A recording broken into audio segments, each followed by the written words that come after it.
আমরা ওই বগল দাবা বিরোধী দল হব না এবং আমরা সংসদের ভিতরে এমন কোনো আচরণ করব না যাতে জনস্বার্থ ক্ষুণ্ণ হয়। জনগণ আমাদেরকে এখানে পাঠিয়েছে জনগণের কথা বলার জন্য। আমাদের পজিশন আমরা প্রথম দিনে ক্লিয়ার করেছি, will be reasonable and logical.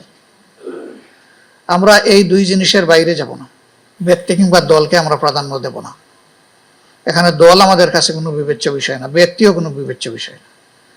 আমাদের বিষয় হচ্ছে দেশ এবং দেশের জনগণ। এই দুইটা স্বার্থের বাইরে আমরা সংসদে 1 মিনিটও খরচ করতে চাই না।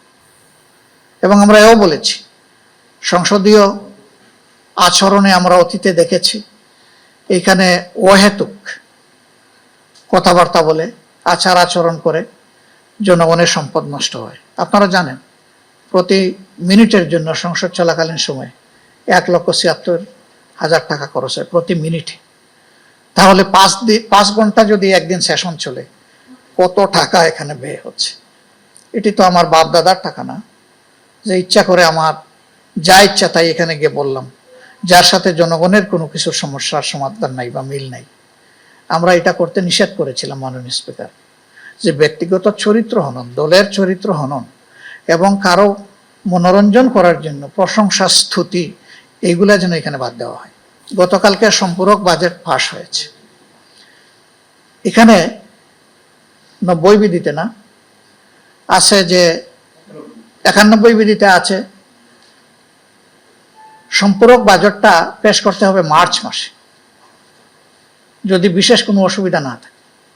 ওই বিশেষ অসুবিধার ছুতা ধরে এসে একদম জুনের মাঝখানে এসে করা হচ্ছে, লাস্ট মান্থে। মাননীয় চিফ হুইপ তিনি দাঁড়িয়ে একটা ব্যাখ্যা দিয়েছেন।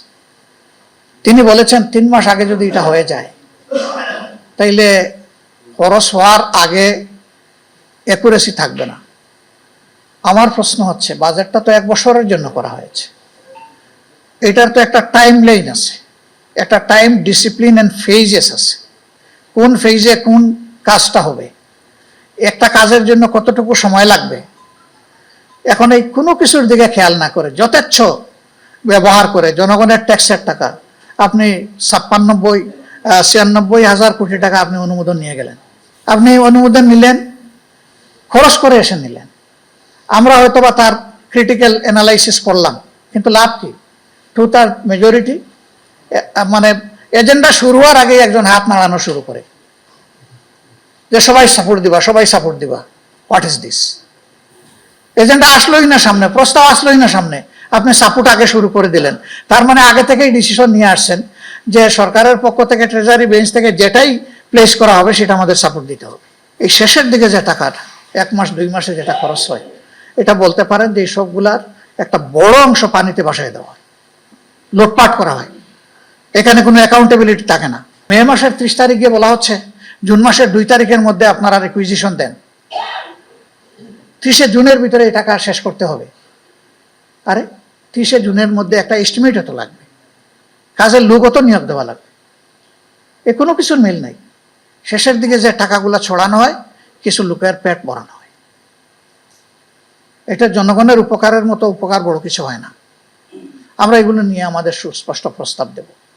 আমাদের দেশে জুন জুলাই আগস্ট এই সময়গুলো বা মে মাস থেকেই বর্ষা শুরু হয়েছে। বর্ষার সময় এসে যে কাজগুলো হয় এগুলোর কোনো মান থাকে না। একদিকে তাড়াহুড়া লুটপাটের মানসিকতা, আর একদিকে মিনিমাম কোনো মান মেনটেন করা সম্ভব হয় না। এই কাজগুলা যদি গিয়ে ড্রাই সিজনে হয় তাও কিছুটা মান পাওয়া যায়। আমাদের সুস্পষ্ট প্রস্তাব থাকবে, আমাদের ক্যালেন্ডার ইয়ারের সাথে ফিসক্যাল ইয়ারটা যেন অ্যাডজাস্ট করা হয়। অর্থাৎ এখন যেটা জুলাই টু জুন আছে, এটাকে যেন জানুয়ারি টু ডিসেম্বর করা হয়। দুনিয়ার বহু দেশে আছে, উন্নত দেশগুলোতেও আছে, আমাদের মতো ট্রপিক্যাল কান্ট্রিতেও আছে।